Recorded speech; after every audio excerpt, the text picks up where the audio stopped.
નમસ્કાર દર્શક મિત્રો, ચેનલ S9 ન્યૂઝ પર હું મીત આપ સૌનું હાર્દિક સ્વાગત કરું છું. આપણા વડીલો ઘણી બધી કહેવત કહી ગયા છે. જો એ કહેવતોને જીવનમાં ઉતારી લઈએ તો કદાચ જીવનની ઘણી બધી સમજણો, ઘણા બધા વિસ્તારો આપણા વિસ્તારપૂર્વક આપણે સમજી શકીએ અને ગણિતને પણ સમજીને આપણે જીવનને આગળ વધારી શકીએ. જેમ કે પાણી વહી જાય એ પહેલાં પાળ બાંધી લેવી હિતાવહ રહે છે. હવે સ્વાસ્થ્ય બાબતે આ કહેવત ઘણીવાર બંધાઈ છે, ઘણીવાર કહેવાઈ છે, ઘણીવાર ઉપયોગમાં લેવાઈ છે. ત્યારે આજે આપણે ફરી એક વખત ભેગા થયા છીએ આ જ રીતે સ્વાસ્થ્યની એક સરસ મજાની શ્રેણી લઈને, જેમાં આજે આપણી સાથે ડૉક્ટર રાજીવ રાજ ચૌધરી કે જેઓ જાણીતા ઓર્થોપેડિક સર્જન છે, સાથે ડૉક્ટર સંધ્યાબેન છાસડિયા કે જેઓ જાણીતા ગાયનેકોલોજીસ્ટ છે, તેઓ જોડાયા છે. આજે આ બે મહાનુભાવો અલગ અલગ ફિલ્ડના કેમ આપણી સાથે જોડાયા છે, શું કારણ છે, તેની પાછળ બે મહત્વના દિવસો છે. 18મી ઓક્ટોબરે ઉજવાયો વર્લ્ડ મેનોપોઝ ડે, ત્યારે 19મી ઓક્ટોબરે ઉજવાઈ રહ્યો છે વર્લ્ડ ઓસ્ટિયોપોરોસિસ ડે. આ બંને રોગ એકબીજા સાથે ક્યાંક ને ક્યાંક કનેક્ટેડ છે અને એટલા જ મહત્વના છે કે જે આમ જોવા જઈએ તો એક ઉંમરગાળા પછી, ખાસ કરીને જેને આપણે જીવનની ધડતી સાંજ કહી શકીએ, એ અવસ્થા દરમિયાન થનારા બંને તકલીફો છે. તો આજે આપણે એના પર જ વાતચીત કરીશું. આ બંને ડૉક્ટરોનું હાર્દિક સ્વાગત છે અમારા સ્ટુડિયોમાં.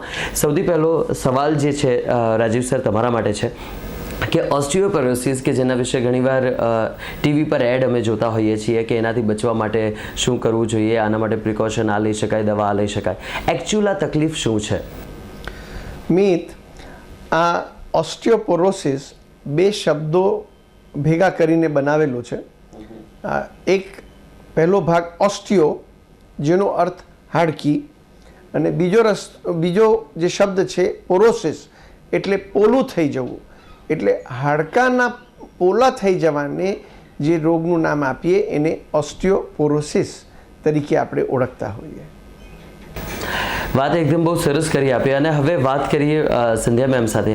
સંધ્યા મેમ, ઓસ્ટિયોપોરોસિસ અને રજો નિવૃત્તિ આ બંને એકબીજા સાથે સંકળાયેલા છે એવું કહેવાય છે, પણ રજો નિવૃત્તિ એટલે શું? મિતભાઈ, રજો નિવૃત્તિ જેને અંગ્રેજીમાં મેનોપોઝ કહે છે, આપણે હમણાં જ કહ્યું કે ગઈકાલે જ વર્લ્ડ મેનોપોઝ ડેની ઉજવણી થઈ. અને વર્લ્ડ મેનોપોઝ ડે ઉજવવાની આપણી જરૂરિયાત કેમ ઊભી થઈ? કારણ કે રજો નિવૃત્તિ એક માસિક સ્ત્રાવનું બંધ થવું, એ સમયગાળાને આપણે રજો નિવૃત્તિ કહીએ. પરંતુ આ જાગૃતિ લાવવા માટેની જરૂર ઊભી થવાનું કારણ કહું આપને, કે પહેલાંના જમાનામાં જીવનકાળ સ્ત્રીઓનો અને પુરુષોનો આપણો જીવનકાળ ઘણો ટૂંકો હતો. સામાન્ય રીતે 50 વર્ષથી વધુ બહેનો બહુ જીવતી નહોતી. હવે લગભગ 70થી 80 વર્ષ સુધી બહેનો પણ જીવે છે. તો એમનો ત્રીજા ભાગનો જીવનનો ત્રીજો ભાગ તો આ રજો નિવૃત્તિ સમય દરમિયાન જાય છે. એટલે આપણે આ અંગે વર્લ્ડ મેનોપોઝ ડે ઉજવવાનું નક્કી કર્યું કે બહેનોને આ ખ્યાલ આવે કે એમાં પણ આપણે આપણી પોતાની ઘણી જ કાળજી લેવાની જરૂર છે. સરેરાશ જીવન ભારતમાં વધ્યું છે. આપે કહ્યું તેમ 50 વર્ષ સુધીની એક જીવન મર્યાદા હતી બધાની, અને આજે રાજીવ સર જ્યારે સરેરાશ લોકોનું જીવન 70થી 80 વર્ષનું થયું છે, ત્યારે મારો પ્રશ્ન ફરી આવીને એ જ ઉભો રહે છે કે ઓસ્ટિયોપોરોસિસ એક વિશેષ ઉંમર વર્ગને, વય જૂથને સ્પર્શતો રોગ છે કે પછી નાની ઉંમરમાં પણ થઈ શકે, મધ્યમ વર્ગ એટલે જુવાન હોઈએ ત્યારે કે એક ઉંમરલાયક વ્યક્તિ હોઈએ ત્યારે? હવે ઓસ્ટિયોપોરોસિસ જે છે એ જુવાન લોકોને પણ થઈ શકે છે. અગર આપ ખરેખર મને પૂછો કે ઓસ્ટિયોપોરોસિસ ક્યારે શરૂ થાય, તો હું એમ કહું કે માના પેટમાં બાળક હોય અને મા બરાબર કેલ્શિયમ, વિટામિન ડી પૂરી માત્રામાં ન લે તો એ બાળકને મોટું થાય ત્યારે ઓસ્ટિયોપોરોસિસ થવાની શક્યતા ઘણી જ વધારે. એટલે ઓસ્ટિયોપોરોસિસ પુરુષોને પણ થાય. ગેરસમજ કોમન વ્યક્તિમાં આજે એ ખરી કે એ ફક્ત બહેનોને જ થતું હોય, પણ એ વસ્તુ ખોટી છે. પુરુષોને પણ ઓસ્ટિયોપોરોસિસનો પ્રોબ્લેમ આવે. એટલે આપણે જવાબ આપવા માટે જુવાન લોકોને, બાળકોને અને પુરુષોને બધાને આ ઓસ્ટિયોપોરોસિસનો પ્રોબ્લેમ આવી શકે છે. ઓસ્ટિયોપોરોસિસ જુવાન લોકોને પણ થઈ શકે, અને આપે કહ્યું કે બાળક જ્યારે માતાના ગર્ભમાં હોય છે ત્યારથી એ સંભાવના થઈ જતી હોય છે. પણ એકચ્યુઅલી આ હાડકા પોલા થઈ જવા, તૂટી જવા, કેવા પ્રકારની તકલીફ આના કારણે ઊભી થાય છે? શું કોઈક જે રીતે ડાયાબિટીસમાં એકવાર ઇન્સ્યુલિન જે એકવાર નાબૂદ થઈ ગયું, એનો કંટ્રોલ એકવાર જતો રહ્યો, તેવી રીતે આમાં શું થાય છે? એકવાર એ કંટ્રોલ જતા રહ્યા બાદ એ કંટ્રોલ ફરી લાવી શકાય કે હાડકાની તકલીફ છે એને કાયમી દૂર કરી શકાય? કેવી તકલીફ છે આ? આમ જોઈએ તો ઘણી બધી ટ્રીટમેન્ટ હવે એવી આવી ગઈ છે કે આપણે જેનાથી ઓસ્ટિયોપોરોસિસને પ્રિવેન્ટ એટલે રોકી શકાય છે. એક વખત ઓસ્ટિયોપોરોસિસ શરૂ પછી એને વધવાની સ્પીડ ઓછી કરી શકીએ છીએ, પણ થોડું ઘણું ઓસ્ટિયોપોરોસિસ રહી જતું હોય છે એ વાત ખરી. એટલે કે નાબૂદ તો ન જ કરી શકાય. બિલકુલ. યસ. તો દર્શક મિત્રો, આપ સૌ નિહાળી રહ્યા છો S9 ન્યૂઝ પર આજની આ મુલાકાત બે વિશેષજ્ઞો સાથેની, જેમાં ડૉક્ટર રાજીવરાજ ચૌધરી કે જેઓ જાણીતા ઓર્થોપેડિક સર્જન છે, સાથે જ ડૉક્ટર સંધ્યાબેન છાસઠિયા કે જેઓ જાણીતા ગાયનેકોલોજીસ્ટ છે. અને સ્ક્રીન પર તમને જે નંબર દેખાઈ રહ્યો છે એ નંબર પર આપ ફોન કરીને જો આપની કોઈ ક્વેરી હોય ઓસ્ટિયોપોરોસિસ સંદર્ભે કે મેનોપોઝ સંદર્ભે તો ચોક્કસથી અમને ફોન કરીને પૂછી શકો છો. આગળ વધીએ સંધ્યા મેમ, હવે સવાલ તમારા માટે છે. રજો નિવૃત્તિ એક કુદરતી પ્રક્રિયા છે, કુદરતનો એક ક્રમ છે, જે ક્રમ મુજબ એ સમય અનુસાર આવતું હોય છે, પણ આના કારણે ખાસી એવી તકલીફો લોકોને ઊભી થતી હોય છે. હું માનું છું ત્યાં સુધી કુદરતે જ્યારે શરીરનું ઘડતર કર્યું છે તો દરેક અંગ ઉપાંગ પોતાની એક મૂળભૂત જે કામગીરી છે એ મુજબ કામ કરતું હોય છે. તો પછી રજો નિવૃત્તિ એક કુદરતી ક્રમ મુજબ આવે છે, તો એના કારણે શારીરિક તકલીફો કે ફેરફારો કેવા પ્રકારના થાય છે અને કેમ? ખૂબ સરસ પ્રશ્ન છે મિત. આપણે દરેકે શરીરની રચના અંગે તો થોડું જાણવું જ જોઈએ. બહેનોમાં કુદરતે જે રીતે ગર્ભાશય અને પ્રજનન અંગોની જે રચના કરી છે એમાં એક ગર્ભાશયની કોથળી હોય, બે અંડપિંડ હોય, બે ગર્ભનલિકાઓ હોય છે, અને આ જે માસિક આવવાની પ્રક્રિયા છે એ માત્ર પ્રજનનાંગો પર જ નથી રહેતી.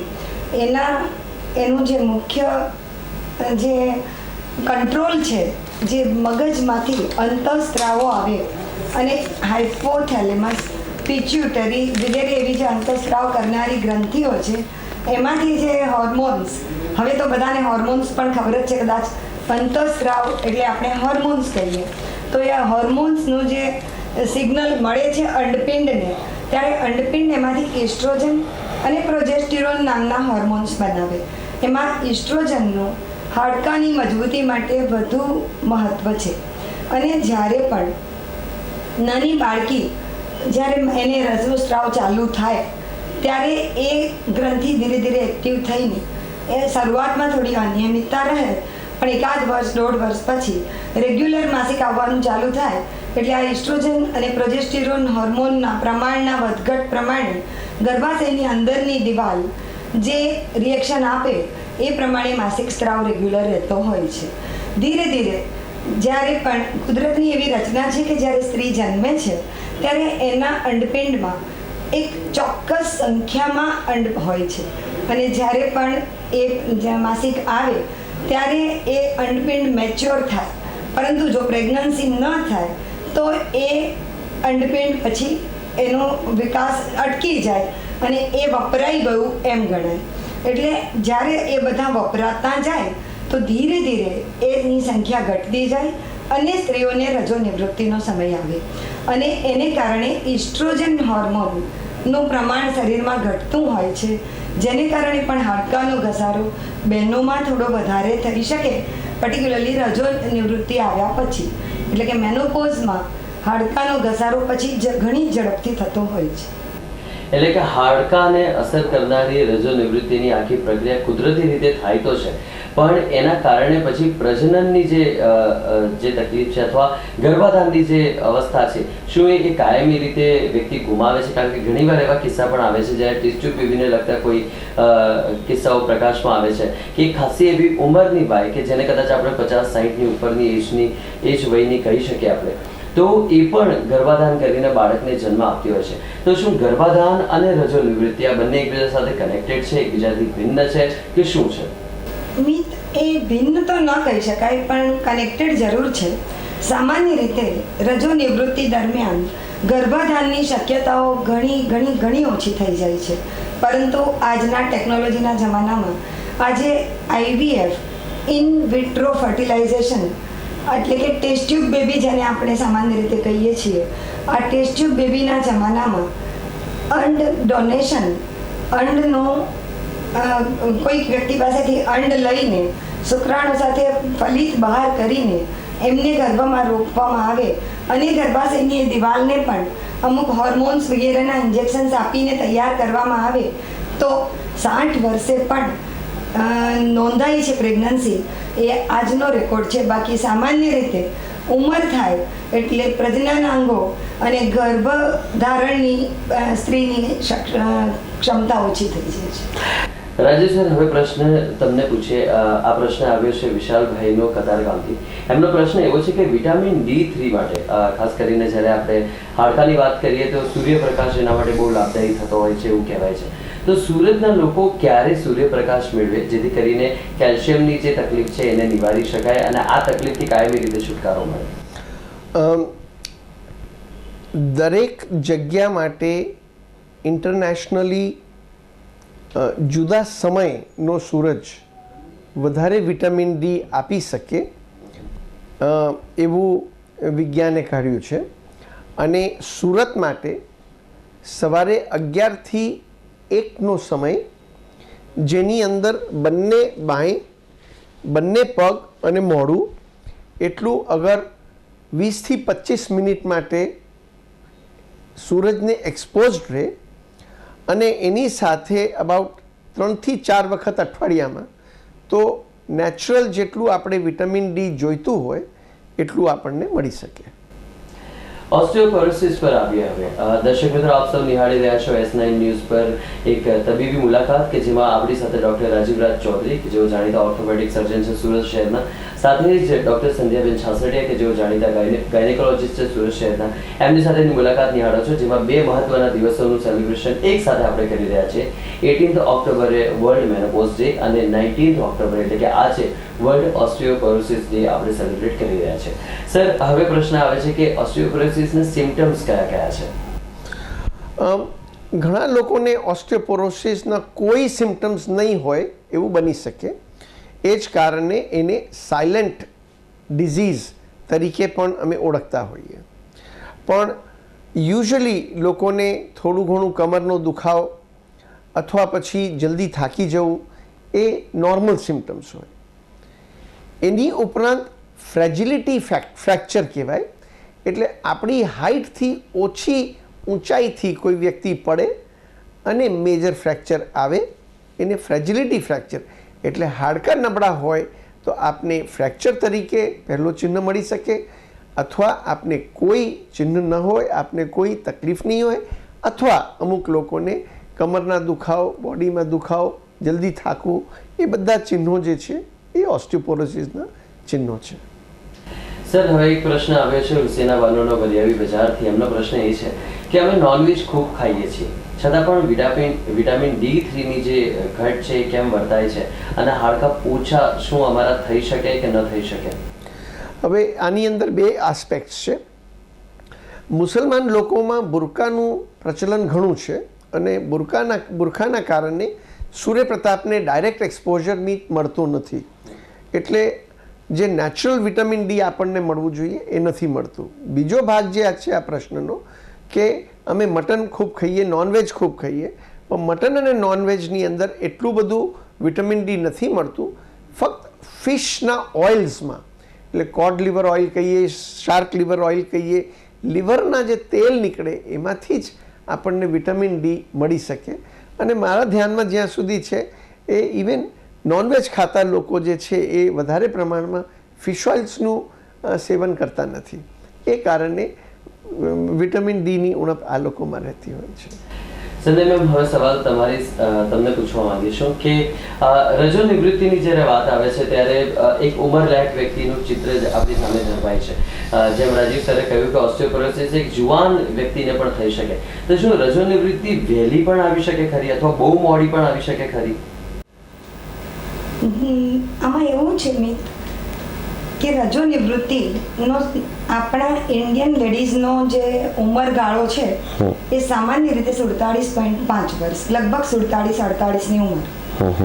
જ્યારે આપણે આપણાથી વેસ્ટર્ન વર્લ્ડમાં જઈએ તો જરા એ ગાળો થોડો જલ્દી કોઈક વાર હોય કે આપણા જેટલો છે, પરંતુ જાપાનની અંદર લેડીઝને મેનોપોઝની ઉંમર ઘણી લેટ છે.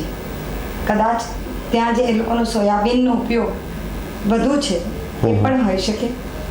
બીજું કે પ્રીમેચ્યોર મેનોપોઝ, જેમ રાજીવ સાહેબે આપણને કહ્યું કે હાડકાં પણ જ્યારે જુવાન માણસ હોય તો પણ ઘસાઈ શકે છે, જ્યારે અમારામાં પણ એવું કહેવાય કે premature menopause it is earlier, આપણી ઉંમર કરતાં જલ્દી, અને તે 35 વર્ષથી 40 વર્ષની વચ્ચે જ્યારે માસિક જતું રહે તો એને અમે પ્રીમેચ્યોર મેનોપોઝ કહીએ. ભલે આપણે 47 ગણ્યું છે તો પણ 45 સુધી તો રેગ્યુલર પીરિયડ આવ્યા કરવો એ સ્ત્રીની તંદુરસ્તી જાળવવા માટે પણ એટલો જ જરૂરી છે.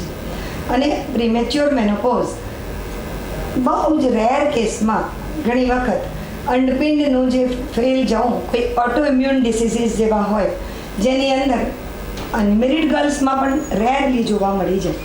એટલે આ જે બધું છે એમાં આપણે જે ઉંમરગાળો છે એ સામાન્ય દર્શાવે છે, પરંતુ એમાં એક્સેપ્શન્સ, અપવાદો તો આવી શકે છે. આગળ વધીએ. રાજીવ સર, તમારા માટે પ્રશ્ન આવે છે. ગાયત્રીબેન અડાજણથી પૂછવા માંગે છે કે ઓસ્ટિયોપોરોસિસ શું આનુવંશિક રોગ છે, હેરિડિટી ધરાવે છે? ઓસ્ટિયોપોરોસિસની અંદર અબાઉટ 30થી 35% એલિમેન્ટ જે છે એ હેરિડિટરી હોય. એટલે આપના પેરેન્ટ્સને અગર ઓસ્ટિયોપોરોસિસ હોય અથવા જેવી રીતે પારસી લોકો હોય એ લોકોમાં ઓસ્ટિયોપોરોસિસની શક્યતા ઘણી, પણ ઓલમોસ્ટ 70% આપણે ઓસ્ટિયોપોરોસિસને કંટ્રોલ કરી શકીએ. બીજા શબ્દોમાં કે આ બંને વસ્તુ, એક બાજુ આપનું હેરિડિટરી અને બીજી બાજુ આપનું એન્વાયરમેન્ટ, આપની ખાવાની પદ્ધતિ, કસરત કરવાની પદ્ધતિ, એ બે ભેગું થઈને ઓસ્ટિયોપોરોસિસનો પ્રોબ્લેમ લાવતા હોય. આપ નિહાળી રહ્યા છો ડૉક્ટર રાજીવરાજ ચૌધરી અને ડૉક્ટર સંધ્યાબેન છાસઠિયા સાથેની મુલાકાત. ડૉક્ટર રાજીવરાજ ચૌધરી કે જેઓ સુરત શહેરના જાણીતા ઓર્થોપેડિક સર્જન છે, અને ડૉક્ટર સંધ્યાબેન છાસઠિયા કે જેઓ જાણીતા ગાયનેકોલોજીસ્ટ છે. સર, તમારા માટે પ્રશ્ન આવ્યો છે અનિતાબેનનો ચોક બજાર સુરતથી કે ઘૂંટણમાં થતા સાંધાના ઘસારો અંગે શું ઈલાજ છે એકચ્યુઅલ આજની તારીખમાં? હવે આ થોડું આપણે ટોપિકથી ડાયવર્ટ થઈએ છીએ, કારણ કે ઓસ્ટિયોપોરોસિસના કારણે ઘૂંટણના દુખાવ યુઝ્યુઅલી થતા નથી. એ ઘસારાનો પ્રોબ્લેમ છે, અને કદાચ ઇન્ડિયા ખાતે સૌથી કોમન કારણ એ જ્યારે પગ થોડા વાંકા હોય તો વાંકા પગ, જેવી રીતે કોઈ નાનું બાળક હોય એનો પગ વાંકો હોય તો એની ચંપલ એક જ બાજુ ઘસાય, એવી રીતે અગર પગ વાંકા છે તો ઘૂંટણ પણ એક જ બાજુ પહેલાં ઘસાતા હોય, અને એના કારણે આર્થરાઇટિસ અથવા ઘસારાનો વા જેને કહેવાય એવું થઈ શકે છે. સંજય મેમ, તમારા માટે પ્રશ્ન આવ્યો છે. કલ્પનાબેને પ્રશ્ન પૂછ્યો છે કે રજો નિવૃત્તિ જે છે એના કારણે એમને ઘણી બધી શારીરિક તકલીફો એ ભોગવી રહ્યા છે, એમને ડાયાબિટીસનો પણ ઇસ્યુ છે, તો શું આની કોઈ કાયમી સારવાર ખરી? કારણ કે ડાયાબિટીસના ઇસ્યુને કારણે એમના શરીરમાં સતત પીડા રહેતી હોય છે અને એ દૂર થઈ શકતી નથી, તો શું એનો કોઈ ઈલાજ ખરો? મિત, એક ડાયાબિટીસ અંગે એક ઇમ્પોર્ટન્ટ વાત આપણે સૌએ યાદ રાખવા જેવી છે કે ડાયાબિટીસને આપ કાબૂમાં રાખી શકો છો, એ કંટ્રોલ રહી શકે છે, એ ક્યોર નહીં થાય, મટી ન જાય. ઘણી બધી વખત અમે અમારા કન્સલ્ટિંગ રૂમમાં પણ જોઈએ છીએ કે બહેનોને આપણે જ્યારે મેડિસિન, એ ગોળી હોય, ઇન્સ્યુલિનના ઇન્જેક્શન હોય, એ ચાલુ કરો એટલે એમને કંટ્રોલ થાય એટલે એ લોકો છોડી દે છે ટ્રીટમેન્ટ. અને જે વધતી સુગર શરીરમાં નુકસાન કરે એ જેમ સમયગાળો વધુ જાય એમ પછી ડાયાબિટીસના પેશન્ટને આ હાડકાનો ઘસારો, ઓસ્ટિયોપોરોસિસ પણ વધુ જ થાય. એટલે પછી તમે એને એકદમ મટાડી તો ન જ શકો, પરંતુ આ બંને વસ્તુ, ડાયાબિટીસ અને ઓસ્ટિયોપોરોસિસમાં કસરતનું ખૂબ જ મહત્ત્વ છે. જો એક્સરસાઇઝ તમે નાની ઉંમરથી રેગ્યુલર કરવા માંડો તો કદાચ આ બંને રોગને આપણે દૂર રાખી શકીએ. કસરત એટલી બધી મહત્ત્વની છે. હું હંમેશા કહેતી હોઉં છું કે આપણા ઋષિ મુનિઓ જે કસરત કરતા હતા, યોગાનું મહત્ત્વ આપણે ચારે બાજુ હવે યોગાના ક્લાસીસ જોઈએ છીએ. યોગાનું એટલું જ મહત્ત્વ, યોગા કાંઈ જ નથી, એક પ્રકારની કસરત છે જે ખૂબ જ અગત્યની છે, અને શરીરના બધા જ સ્નાયુઓને સુંદર રીતે કસરત મળી રહે એવા યોગાના ઘણા બધા અલગ અલગ પ્રકારના આસનો હોય છે. તો એ એક્સરસાઇઝ તમે જો કરો તો આ કંટ્રોલ રહી શકે. કદાચ અત્યારે તમારી કેવી કન્ડિશન છે અને તમને કદાચ ડાયાબિટીસ સાથે બીપી પણ હોય કલ્પનાબેન, તો આપણે અચાનક કસરત તો ના કરી શકીએ. તમારા ડૉક્ટરની સલાહ લેવી પડે કે તમે કસરત કરી શકશો કે કેમ, પરંતુ સામાન્ય ચાલવાની કસરત તો કરવી જ જોઈએ. અને હું માનું છું કે ધીરે ધીરે તમે આજે થોડું, કાલે એનાથી વધુ તો એનાથી વધુ ચાલી શકો. રજો નિવૃત્તિમાં આ ઇસ્ટ્રોજન હોર્મોન જે ઘટી જાય એને કારણે યોનિ માર્ગનું સૂકાપણું આવી જાય, એને કારણે વારંવાર યુરિનનું ઇન્ફેક્શન થવાની શક્યતાઓ રહે છે. આપે ડૉક્ટરને બતાવી અને યોગ્ય સારવાર તો લેવી જરૂરી જ છે, પરંતુ આ ઇસ્ટ્રોજન વગેરે આપણે ત્યાં એક બહેનોની એવી માન્યતા બીજી છે કે મારું માસિક હવે ગયું, મારે શા માટે બતાવવું. 40-41 વર્ષ પછી તમે જો રેગ્યુલર ગાયનેક ચેકઅપ કરાવતા રહો તો પણ ડૉક્ટર તમને સલાહ આપે એટલે એ મુજબ તમે આગળ કરતા રહો, અને અમુક રિપોર્ટ્સ પણ વારંવાર કરાવતા જવા પડે. એટલે આપણે જેમ ગાડી સર્વિસ કરીએ છીએ એ રીતે આપણા બોડીનો પણ ખ્યાલ રાખીને આપણે રેગ્યુલર ચેકઅપ કરાવવી ખૂબ જ અગત્યની છે કે જેથી આપણે આટલું બધું ડિસીઝ વધી ન જાય. આમ અગાઉ શરૂઆતમાં જ આપણને મિતે કહ્યું કે અટકાવવું એ રોગની સારવાર કરવા કરતાં વધુ સારું છે. Prevention is always better than cure. હવે આ જે વાત સંધ્યાબેને કરી મિત, બહુ ઇમ્પોર્ટન્ટ વાત છે. એક્સરસાઇઝની બહુ ઇમ્પોર્ટન્ટ વાત છે, પણ મા બાપ તરીકે આપણે એ એક ડ્યુટી બને છે કે જેની અંદર આપણે બચ્ચાઓની અંદર એક્સરસાઇઝ કરવાની એક ટેવ પાડીએ. હું ઉદાહરણ આપું. આજે નોર્મલી શું થાય કે બધા લોકો પાસે એટલું બધું કામ ચાલતું હોય કે કોઈની પાસે કોઈનો ટાઈમ નથી. એટલે એ બાળક જે છે એ બપોરે 2, 2:30, 3 વાગે આવે, એક બાજુ પોતાના સ્કૂલ બેગ ફેંકે, બીજી બાજુ પોતાના બૂટ આમ ઉપરથી ફેંકે અને કે મમ્મી જમવાનું લાવ, ભૂખ લાગી છે. અને બીજા હાથમાં એ ટીવીનો રિમોટ કંટ્રોલ લઈને અને કોઈ કાર્ટૂન, પોગો કે કંઈ પણ શરૂ કરી દે. હવે મમ્મી જે છે એ બહુ સારી રીતે એની માં જે છે એક થાળીની અંદર બધું પીરોસીને લાવે અને એને મમ્મીને પણ ઘણા બધા કામ છે, એને હજુ સાંજનું શાક લાવવાનું હોય, ઘણા બધા કામ હોય. એટલે પેલો છોકરો જે છે, બચ્ચો જે છે એ થાળીને ધક્કો મારે કે મમ્મી આ કંઈ જમવાનું છે. એટલે મમ્મી પણ કંટાળીને એક વેફરનો પેકેટ અને પેપ્સી કે કંઈક ઠંડુ આપી દે. એટલે છોકરો જે છે બહુ શાંતિથી એ કોઈ કોલ્ડ ડ્રિંક લઈને, એ વેફર લઈને અને ટીવી જોતો હોય. જ્યાં એ પૂરું થયું નહીં કે ભાઈ પેલો ટ્યુશનનો ટાઈમ એટલે ધક્કો મારીને ટ્યુશનથી આવે એટલે પાછો એ ટીવી પર બેસી જાય. હવે જે બાળકને શરૂઆતથી રમવાની ટેવ નહીં પડી હોય એ પછી મોટો થઈને ઇટ ડઝન્ટ કમ. એ લોકો મા બાપનો ફરજ છે કે આપણા શ્રોતાગણ જેટલા આજે આ શો પર બેઠા છે એ લોકો નક્કી જ કરે કે નહીં, અમારા બાળકોને અમે લોકો રમતગમતની અંદર ખૂબ એક્ટિવ કરીશું, એટલે આગળ જઈને 20 વર્ષે, 25 વર્ષે, 40 વર્ષે આ બધા પ્રોબ્લેમ્સ, ઓસ્ટિયોપોરોસિસના, ઘસારાના બધા પ્રોબ્લેમ ઓછા થઈ જશે. સાચી વાત છે આપની. અને ખરેખર જોવા જઈએ તો જીવનશૈલીમાં ક્યાંય ભણાયેલું નથી. આજની તારીખે જ્યારે કોઈ એક્સરસાઇઝની ઇન્સ્ટિટ્યૂટ જોઈન કરવી હોય, જીમ જોઈન કરવું હોય તો ઘણી બધી તકલીફો પડે છે, કારણ કે એ રૂટીનમાં ક્યાંય નાનપણથી જ ભણાયું નથી. જો એ રૂટીનમાં જ ભણાયું હોત તો કદાચ આજે આ તકલીફ અહીં ઊભી ન થતી હોત અને રેગ્યુલર જવાનું બનતું હોત. આપણે બહુ સાચી વાત કરી. અમારી સાથે આજે 2 મહાનુભાવો છે, ડૉક્ટર રાજીવ રાજ ચૌધરી કે જેઓ જાણીતા ઓર્થોપેડિક સર્જન છે, અને ડૉક્ટર સંધ્યાબેન છાસડિયા કે જેઓ જાણીતા ગાયનેકોલોજીસ્ટ છે. અને સંધ્યાબેન, તમારા માટે પ્રશ્ન આવ્યો છે, પણ આ પ્રશ્ન ક્યાંક ડાયવર્ટ થઈને સર પાસે જશે એવું લાગી રહ્યું છે.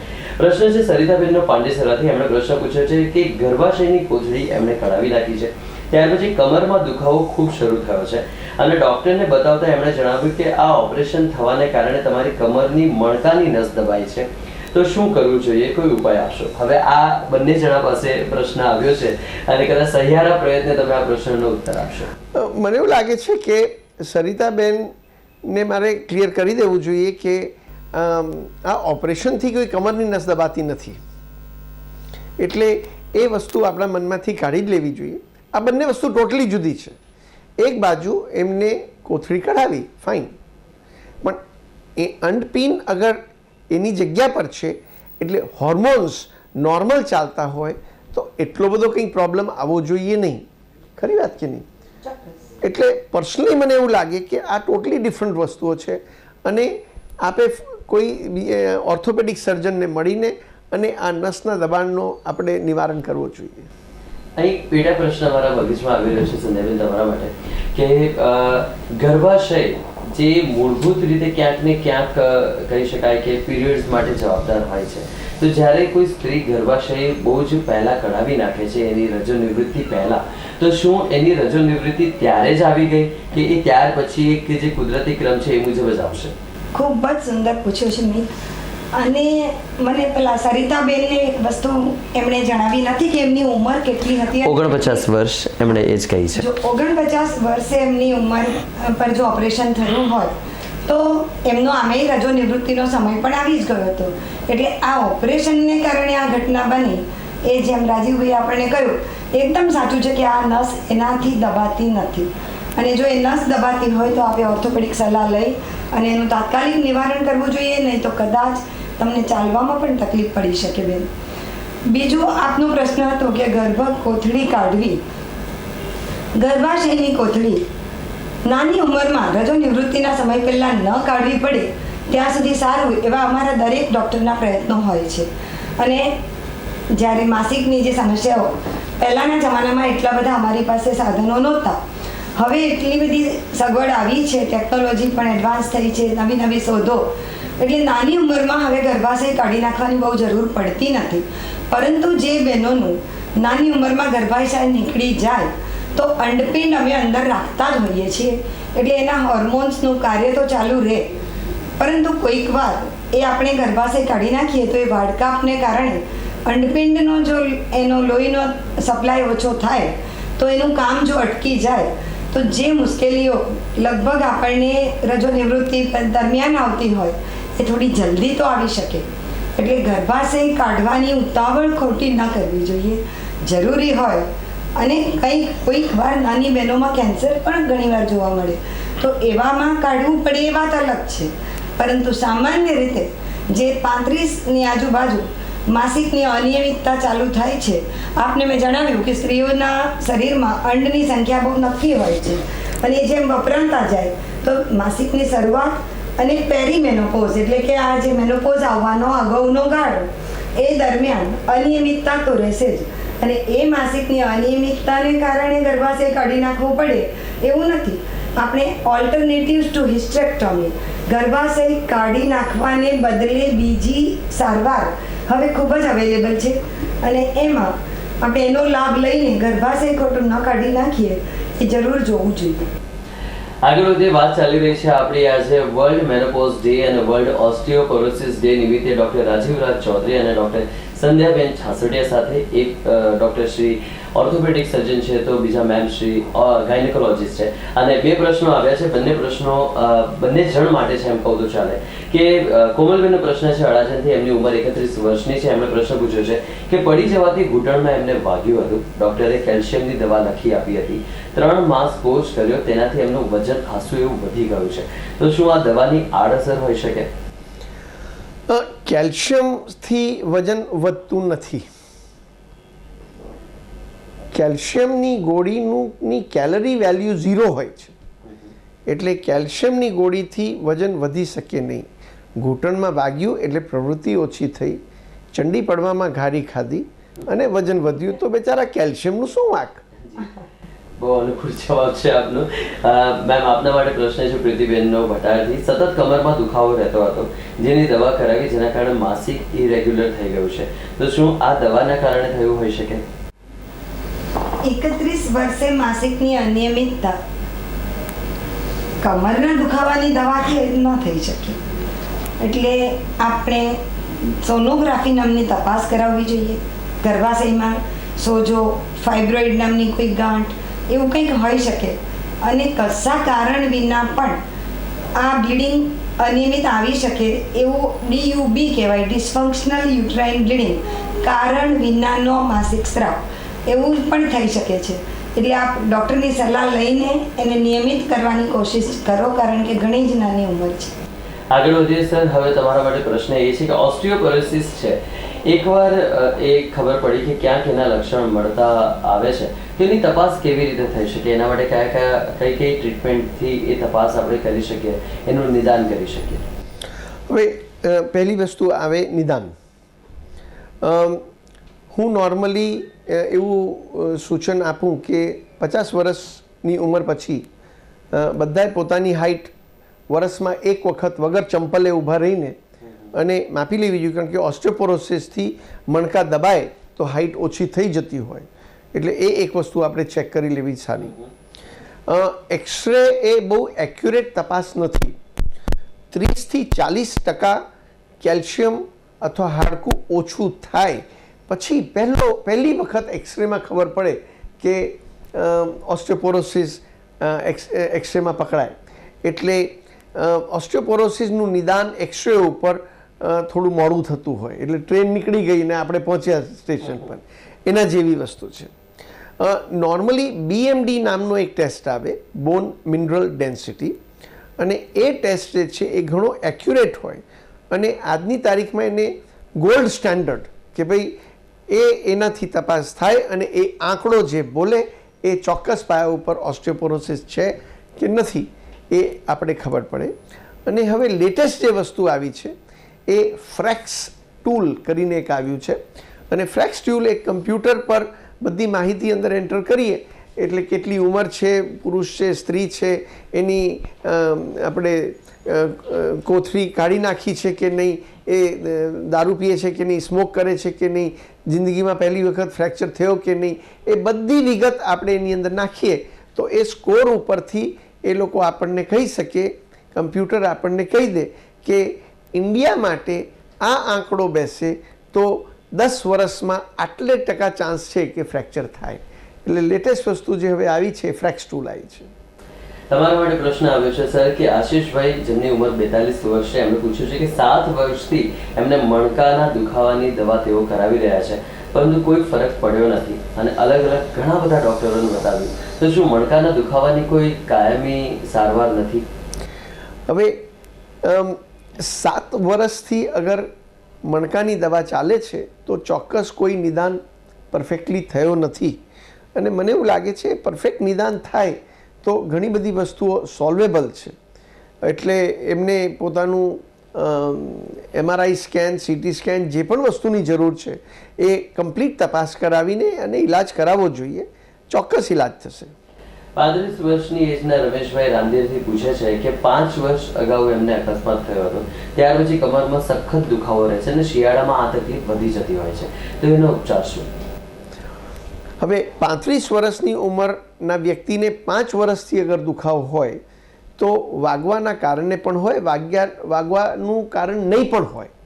એટલે એક રોગ હોય જેને અમે એન્કાઇલોઝિંગ સ્પોન્ડાઇલોસિસ કહીએ, જે જુવાન પુરુષ વર્ગમાં વધારે થતું હોય છે, જેમાં સવારની પોરમાં આપ ઉઠો તો આખો શરીર જકડાઈ જાય, જેને ગુજરાતીમાં જકડન વાહના નામે આપણે ઓળખતા હોઈએ, એના કારણે હોઈ શકે. અને એના માટે દવા અને ફિઝિયોથેરાપી, એક્સરસાઇઝીસથી ઘણો ફરક પડે. સ્વિમિંગ એક બહુ સારી એક્સરસાઇઝ જકડન વા માટે છે, એ મદદ કરે. અને અગર વાગવાના કારણે હોય તો એ એક્સરેમાં આપણે જોવું પડે કે ભાઈ મણકો દબાઈ ગયો, કેટલો દબાયો, કોઈ બીજી ઈજા થઈ તો પછી એનો ઈલાજ એકોર્ડિંગલી થવો જોઈએ. આગળ વધીએ. આપ સૌ નિહાળી રહ્યા છો ડોક્ટર રાજીવરાજ ચૌધરી અને ડોક્ટર સંધ્યાબેન છાસડિયા સાથેની મુલાકાત S9 ન્યૂઝ પર. હું મીત આપ સૌને ફરી એક વખત જણાવી દઉં કે સ્ક્રીન પર જે નંબર આપ સૌને દેખાઈ રહ્યા છે એના પર ફોન કરીને આપ પ્રશ્નો આપના પૂછી શકો છો, આપની સમસ્યાઓનું નિરાકરણ મેળવી શકો છો. આ બંને મહાનુભાવો પાસેથી ડોક્ટર રાજીવરાજ ચૌધરી કે જેઓ સુરત શહેરના જાણીતા ઓર્થોપેડિક સર્જન છે, અને ડોક્ટર સંધ્યાબેન છાસડિયા કે જેઓ જાણીતા ગાયનેકોલોજીસ્ટ છે. મેમ, આગળ વધીએ અને હવે તમારા વિષય સંદર્ભે વાત કરીએ. મેનોપોઝની વાત આવે તો મેનોપોઝને કારણે ઘણા બધા શારીરિક ફેરફારો થતા હોય છે, ઘણી બધી શારીરિક તકલીફો પણ થતી હોય છે. હવે આ તકલીફોના નિવારણ માટે કોમન તકલીફ જેને કહી શકાય એની ચર્ચા કરશો, અને એના કોમન કહી શકાય કે એને નિવારવાના ઉપાયો વિશે અમને જણાવશો. સામાન્ય રીતે જ્યારે આ ઇસ્ટ્રોજન હોર્મોન ઘટવાનું ચાલુ થાય એટલે થોડા ટૂંકા ગાળાના લક્ષણો ને થોડી લાંબા ગાળાની તકલીફો થાય. ટૂંકા ગાળામાં શું થાય કે બહેનોને એકદમ ગરમી લાગે, એને અચાનક પસીનો થાય, ગભરામણ થાય, જેને અમે હોટ ફ્લસીસ કહીએ. ઇસ્ટ્રોજન ઘટવાને કારણે આ હોટ ફ્લસીસનું પ્રમાણ ઘણું હોય છે, પરંતુ એ આપણા દેશમાં બહુ ઓછું છે, અને ફોરેન કન્ટ્રીઝમાં, પર્ટિક્યુલરલી અમેરિકા તરફ, વેસ્ટર્ન કન્ટ્રીમાં એ વધારે જોવા મળે. એટલે ઇસ્ટ્રોજન જેટલો ઘટે ત્યારે આપણે ત્યાં કેમ નથી થતું એનું મારું એવું માનવું છે કે આપણી બહેનો માસિક જવાની પ્રક્રિયાને સ્વાભાવિક રીતે લે છે. વત્તા એ લોકો કોઈક બહેનો તો એમ પણ સમજે છે કે ચાલો ઝંઝટ ગઈ, મારાથી મંદિરે જઈ શકાશે, નો ઓબ્જેક્શન, મારાથી કોઈ પ્રસંગોમાં જઈ શકાશે, એ દે ફીલ હેપી. અને એ વર્ગ જે છે એને જે સ્વીકારી લે છે સહજતાથી, એને કારણે પણ કદાચ હોટ ફ્લેસીસ આપણે ત્યાં ઓછા જોવા મળે છે. છતાં પણ છે તો ખરા જ, એક પર્સન્ટેજ ઓછા. એની અંદર આ એસ્ટ્રોજન હોર્મોન અમારે બહુ ઓછા સમય માટે આપવાનો હોય છે. કોઈ એક બેનને આપણે હોટ ફ્લેસીસ આવે અને અમે એની એસ્ટ્રોજનની ટેબ્લેટ લખી હોય તો એનો અર્થ એવો નથી કે બીજા બેને લઈ જઈએ અને એ લેવાથી એમને સારું થઈ જશે. કારણ દરેકની તાસીર જુદી હોઈ શકે છે.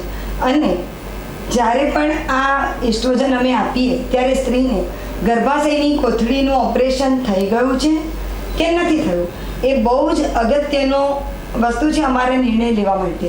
જેને ગર્ભાશય અંદર હોય અને અમે એને દવા આપીએ અને એમને સારું લાગે એટલે ઘણીવાર આપણી બહેનો પાછી ફરી બતાવવા ન આવે અને એ દવા લાંબો ગાળો ચાલુ રાખે તો એનાથી નુકસાન પણ થઈ શકે છે અને ગર્ભાશયની દિવાલ ફરી પાછી જાડી થઈને એમાંથી બ્લીડિંગ પાછું ચાલુ થઈ શકે છે. એટલે એ એસ્ટ્રોજન આ હોટ ફ્લેસીસ માટે બહુ જ ઉત્તમ ઉપાય છે, પરંતુ એ બધાએ ડૉક્ટરની સલાહ વિના લઈ ન શકાય. બીજો, થોડું માનસિક ફેરફારો થાય, થોડી હતાશા, એન્ઝાયટી, ડિપ્રેશન, આ બધું બહેનોને લાગવા માંડે. મને લાગે છે કે એના માટે મેડિટેશન અને યોગા, કારણ કે yoga is a exercise and exercise સાથે meditation is a kind of concentration. આપણે આપણું ધ્યાન એક કેન્દ્રિત કરીને બહેનો પોતાના પર ધ્યાન રાખતી થાય તો એમાંથી પણ થોડી સહારો મળી શકે. પણ કોઈક વાર આ માનસિક તાણ અને હતાશા પણ જો બહુ જ વધી જાય તો આપણે સાયકિયાટ્રિસ્ટ ડૉક્ટરની સલાહ લેવી પડે. લાંબા ગાળાના બીજી એક તકલીફ છે, જ્યારે એસ્ટ્રોજન ઘટે ત્યારે યોનિ માર્ગની ખંજવાળ, યોનિ માર્ગ વારંવાર બાથરૂમ જવાની શંકા અને યુરિનનું ઇન્ફેક્શન, જે આપણે ડૉક્ટરને બતાવી યુરિનનો રિપોર્ટ કરાવીને ઘણીવાર કલ્ચર પણ કરાવીને એ પ્રમાણે દવાનો યોગ્ય કોર્સ પૂરો કરવો જોઈએ. સાથે લાંબા ગાળાના જે મુશ્કેલીઓ હોય એમાં ઓસ્ટિયોપોરોસિસ ઇઝ મેઇન, કે જેને માટે આપણને રાજુભાઈએ ઘણું બધું કહ્યું, એટલે એ હવે મારે ખાસ કહેવાનું રહેતું નથી. અને બીજી એક અગત્યની વાત કે જે ઘણી બહેનો ઇવન અમે લેડી ડૉક્ટરને પણ કહેતા શરમાતી હોય છે, જે એટલા માટે હું આપને કહેવા ઈચ્છું છું કે પતિ પત્નીના સંબંધ વખતે મેનોપોઝની અંદર બહેનોને ખૂબ જ બળતરા અને દુખાવો થાય તો એ ખોટું સહન કરવાને બદલે એક મલમના રૂપમાં પણ એસ્ટ્રોજન મળતો હોય અને એ લગાવવાથી એમનો ઘણો બધો પ્રોબ્લેમ સોલ્વ થઈ શકે છે. એટલે આ એક સમસ્યા જે વણકહી સમસ્યા છે, જેનો ઉપાય આઈ હોપ કે છે તો આપના ડૉક્ટરને મળો અને ખોટા સહન ન કરો. રાજેશ સર, હવે પ્રશ્ન મારો તમારા માટે છે. પ્રશ્ન એ છે કે એક્સરસાઇઝનું મહત્વ આપે સમજાવ્યું, પણ જ્યારે એકવાર માણસને ઓસ્ટિયોપોરોસિસ થાય છે તો ત્યારે એક્સરસાઇઝ કરવું એના માટે હિતાવહ છે કે જેટલું બને એટલું સાચવીને રહેવું વધારે હિતાવહ છે? ઓસ્ટિયોપોરોસિસ થઈ જાય એના પછી પણ એક્સરસાઇઝનો ડેફિનેટ રોલ છે. નહીં કરે તો ઓસ્ટિયોપોરોસિસ ખૂબ જ વધી જાય. કાળજી લઈને જ એક્સરસાઇઝ કરવી જોઈએ, કસરત કરવી જોઈએ. અને કસરતની અંદર સિમ્પલ મોર્નિંગ વોક છે કે થોડું જોગિંગ કરતા હોઈએ એ પણ એડિક્વેટ એક્સરસાઇઝ છે. કંઈક જિમમાં જઈને અને વજનો ઊંચકવા એવું જ કંઈક જરૂરી નથી. પણ એક વસ્તુ ચોક્કસ છે કે સ્વિમિંગ ઓસ્ટિયોપોરોસિસ માટેની સારી કસરત નથી. એટલે સ્વિમિંગ સારી કસરત છે, પણ ઓસ્ટિયોપોરોસિસ માટે સ્વિમિંગ કરતાં ચાલવું, દિવસમાં 5 વખત દાદર ચડ ઉતર કરો એ પણ ઘણી એક્સરસાઇઝ થઈ જાય. જેટલી વધારે આ મૂવમેન્ટ અને એક્સરસાઇઝ કરશો ઓસ્ટિયોપોરોસિસ થયા પછી એટલું જ સારું છે. આગળ વધીએ, પ્રશ્નો આવ્યા છે. નૈનાબેને પ્રશ્ન પૂછ્યો છે સંજય મેમ માટે. 45 વર્ષની એમની એજ છે, ગર્ભાશયનું ઓપરેશન કરાવ્યું છે અને ત્યાર પછી એમને ઘણી બધી શારીરિક તકલીફો ઊભી થઈ છે. તો શું રજો નિવૃત્તિ બાદ એમને એ તકલીફોમાંથી છુટકારો મળશે કે રજો નિવૃત્તિ આવવાનું છે એના કારણે સમસ્યા ઊભી થઈ છે? ગર્ભાશયનું ઓપરેશન નૈનાબેનનું થઈ ચૂક્યું છે ને? યસ. તો રજો નિવૃત્તિ તો આવી જ ગઈ ગણાય. એને કુદરતી નહીં પણ ઓપરેશનને કારણે રજો નિવૃત્તિ આવી. એટલે જે રજો નિવૃત્તિના જે લક્ષણો મેં આપને કહ્યા એ તો બધા એમને પણ અનુભવવા જ પડવાના, અને જે મેં હમણાં જ આપને જણાવ્યું એ જ બધી મુશ્કેલીઓ લગભગ હશે. સાથે 45 વર્ષની ઉંમર છે, ડાયાબિટીસ, બ્લડ પ્રેશર, આ બધું પણ આપણે ચેક કરાવી લેવું જોઈએ. કદાચ એને કારણે પણ આપણને કંઈક તકલીફ થતી હોય. એટલે જ્યારે પણ આ કંઈ મુશ્કેલી ઊભી થઈ છે તો આપ થોડા બ્લડ રિપોર્ટ્સ કરાવો, અને કેલ્શિયમ તો આપણે લેવું જ પડશે. હાડકાના બંધારણ માટે એ બહુ જ જરૂરી છે. રાજુભાઈ આપણે હમણાં જ કહ્યું કે કેલ્શિયમ લેવાથી વજન વધતું નથી. એ ગેરમાન્યતામાં દોરવાને બદલે રેગ્યુલર કેલ્શિયમ, દૂધમાંથી પણ સુંદર કેલ્શિયમ મળે. સીતાફળ એ પણ એક સારામાં સારું ફ્રૂટ છે, હમણાં તો સિઝન છે. એટલે એવા જે કુદરતી ખોરાકમાંથી આપણને મળે છે એવું ખોરાક પણ તમે વધારો તો બહુ જ સારું તમને થાય જ, ચોક્કસ થાય. પરંતુ આવી હતાશામાં ગરવાને બદલે તમે ડૉક્ટરને મળો, એ જરૂર તમને સુંદર સલાહ આપે. એ જે ખોરાકની વાત કરીને એ પણ અગેન બચપનમાં જ એ ટેવો પાડવી પડે. ખબર નહીં, હમણાં એક રિસન્ટલી બહુ સરસ એડવર્ટિઝમેન્ટ હતું સુપરમેનનું, કે ભાઈ સુપરમેનને કે એની માં પૂછે છે, એડવર્ટિઝમેન્ટ જ છે, પૂરતું દૂધ પીધું. એટલે બાળકોને આવું કંઈક એડવર્ટિઝમેન્ટ જોઈને એને પણ દૂધ પીવાની ઈચ્છા થાય. એટલે દૂધની ટેવ શરૂઆતથી પડતી જાય તો પેલું કેલ્શિયમનો પ્રોબ્લેમ જે છે એ ઘણા ઓછો થઈ જાય. સાચી વાત છે. મેમ, ફરી એક પ્રશ્ન આવ્યો છે આપના માટે. 24 વર્ષની એજના અનિતાબેન ઉધનાથી પૂછવા માંગે છે કે 2 દિવસ જ માસિક આવે છે અને હજી એમના લગ્ન થયા નથી, તો શું ભવિષ્યમાં કોઈ તકલીફ થઈ શકે ખરી? અનિતાબેન, તમારે વજન કેવું છે? કારણ કે ચરબી જો વધુ હોય તો પણ એ ચરબીમાંથી જે હોર્મોન્સ બદલાઈ જાય એને કારણે પણ માસિક ઘણું ઓછું થઈ જાય. એટલે જો આપનું વજન વધારે હોય તો ડાયટિંગ અને કસરત ચાલુ કરો તો ઓટોમેટિક આપનું માસિક નિયમિત થશે. અને કસરતમાં યોગા તો ખરું જ, પણ વોકિંગ ઇઝ અગેન ઇમ્પોર્ટન્ટ. થોડું ચાલવાનું તો રાખવું જ પડે. અને ડાયટિંગ એટલે આપણી બહેનો સામાન્ય રીતે એમ સમજે કે ઉપવાસ, ભૂખ્યા મરીએ એટલે વજન ઉતરી જાય. એ બહુ જ ખોટી માન્યતા છે. ગુજરાતીમાં આપણી કહેવત છે કે બકરું કાઢવા જતાં ઊંટ પેસી ગયું, એવું ન થાય. એટલે ડાયટિંગ એ સમજો, ભૂખ્યા નથી રહેવાનું. જમો દિવસમાં 4 વખત, દર વખતે ભૂખ કરતાં અડધું. અને જમવાનો પ્રકાર તમે સમજો કે ચરબીવાળો ખોરાક, ઘી, મલાઈ, માખણ, પનીર, ચીઝ, આ બધી વસ્તુઓનો ઉપયોગ તમે ઓછો કરો. દૂધ પણ મલાઈ ઉતારીને, ફ્રૂટ્સ અને શાકભાજી, ખાસ કરીને પાંદડાવાળા, અને રોજ એક લીંબુનું શરબત, આ તમને તાકાત આપશે અને વજન ઘટાડશે. પણ ઉપવાસ કરશો નહીં. જમો 4 વખત, ભૂખ કરતાં અડધું હર વખત. આગળ વધે દર્શક મિત્રો, આપ સૌ નિહાળી રહ્યા છો ડોક્ટર રાજીવરાજ ચૌધરી અને ડોક્ટર સંધ્યાબેન છાસડિયા સાથેની મુલાકાત S9 ન્યૂઝ ચેનલ પર. અને હું મીત આપ સૌને કહી દઉં કે 2 દિવસોની અગત્યતા, જે ગઈકાલે એક દિવસ ઉજવાયો વર્લ્ડ મેનોપોઝ ડે અને આજે ઉજવાઈ રહ્યો છે વર્લ્ડ ઓસ્ટિયોપોરોસિસ ડે, એ નિમિત્તે આ મુલાકાત યોજાઈ છે, જેમાં આજે આપણી સાથે જાણીતા ઓર્થોપેડિક સર્જન ડોક્ટર રાજીવરાજ ચૌધરી અને જાણીતા ગાયનેકોલોજીસ્ટ ડોક્ટર સંધ્યાબેન છાસડિયા જોડાયા છે. અને હવે જ્યારે કાર્યક્રમની પૂર્ણાહુતિ તરફ આપણે સૌ આગળ વધી રહ્યા છીએ, ત્યારે મારો પ્રશ્ન રાજીવ સર તમારા માટે છે કે કઈ કઈ સારવાર ઉપલબ્ધ છે ઓસ્ટિયોપોરોસિસની, કે જેમાં દવા વડે, એલોપેથી વડે, યોગ વડે કેવી રીતે આપણે ઓસ્ટિયોપોરોસિસને અટકાવી શકીએ? એને નાબૂદ તો ન જ કરી શકાય, પણ એને કેવી રીતે કંટ્રોલમાં લાવી શકાય? અમિત, આપનો પ્રશ્ન હું 2 ભાગમાં જોઈ રહ્યો છું. એક, આપણે કેવી રીતે અટકાવી શકીએ, અને બીજું, કેવી રીતે એનો ઈલાજ કરી શકીએ. સારા સમાચાર એ છે કે આપણે એને ચોક્કસ અટકાવી શકીએ. એ અટકાવવા માટે 4 વસ્તુઓ બહુ ઇમ્પોર્ટન્ટ છે. કેલ્શિયમ, વિટામિન ડી એ પૂરી અમાઉન્ટમાં શરૂઆતથી જ લેતા રહેવાનું, લાઈફ લોંગ, જિંદગી આપણે જીવીએ ત્યાં સુધી. કસરત, એ આપણી વાત થઈ. સ્મોકિંગ એટલે સિગરેટ પીવું અને દારૂનું સેવન, એ 2 વસ્તુઓ એવી છે કે જેનાથી ઓસ્ટિયોપોરોસિસ વધતું હોય. એ બંને વસ્તુઓ આપણે બિલકુલ કટઆઉટ કરીએ તો આટલું કરવાથી, એટલે એક્સરસાઇઝ, કેલ્શિયમ, વિટામિન ડી અને સાથે એલ્કોહોલનું આપણે દૂર રહીએ એનાથી, તો એ રોકી શકીએ. હવે માની લો આ વસ્તુ થઈ જ ગઈ, તો આ બધી વસ્તુ તો કરવાની જ છે, પણ એના ઉપરાંત હવે ઘણી બધી દવાઓ આવી ગઈ છે જે ઓસ્ટિયોપોરોસિસને ટ્રીટમેન્ટ માટે આપણે યુઝ કરતા હોઈએ. અમુક દવાઓ હોય જે રોજની ગોળી લેવાની, અમુક હોય જે અઠવાડિયે એક લેવાની, અમુક હોય જે મહિને એક લેવાની, અમુક હોય જે વર્ષે એક વખત લઈએ તો પણ ચાલે. એટલે ઘણી બધી દવાઓ હવે આવી ગઈ છે. અને સારી વસ્તુ શું છે કે આવતા 1-2 વર્ષમાં બીજી બહુ સારી દવાઓ ઓસ્ટિયોપોરોસિસને રોકવા માટે ઓલમોસ્ટ પાઇપલાઇનમાં છે, વિદેશમાં આવી ગઈ છે, ઇન્ડિયામાં પણ વર્ષની અંદર રિલીઝ થઈ જાય. એટલે ઘણી બધી દવાઓ હવે ઓસ્ટિયોપોરોસિસને રોકવા માટે આવી ગઈ છે. સંજય મેમ, હવે રજો નિવૃત્તિની વાત કરીએ તો રજો નિવૃત્તિ આમ જોવા જાય તો કુદરતી ક્રમ છે, પણ તો પ્રશ્ન જ્યારે પૂછાતો હોય છે ત્યારે આ રોગની સારવાર કઈ છે? આ રોગ શબ્દ મને તો એમ થાય છે કે ખરેખર એને લાગુ પડે છે કે કેમ, તે પહેલો પ્રશ્ન છે મારો. જી ના, મેનોપોઝને હું રોગ નહીં કહું. આ રોગ નથી, આ એક કુદરતી પ્રક્રિયા છે. બાળપણ, યુવાવસ્થા, પ્રૌઢાવસ્થા, ઇટ્સ અ નોર્મલ, કુદરતના ક્રમમાં આ એકદમ નોર્મલ ફિઝિયોલોજીકલ વસ્તુ છે.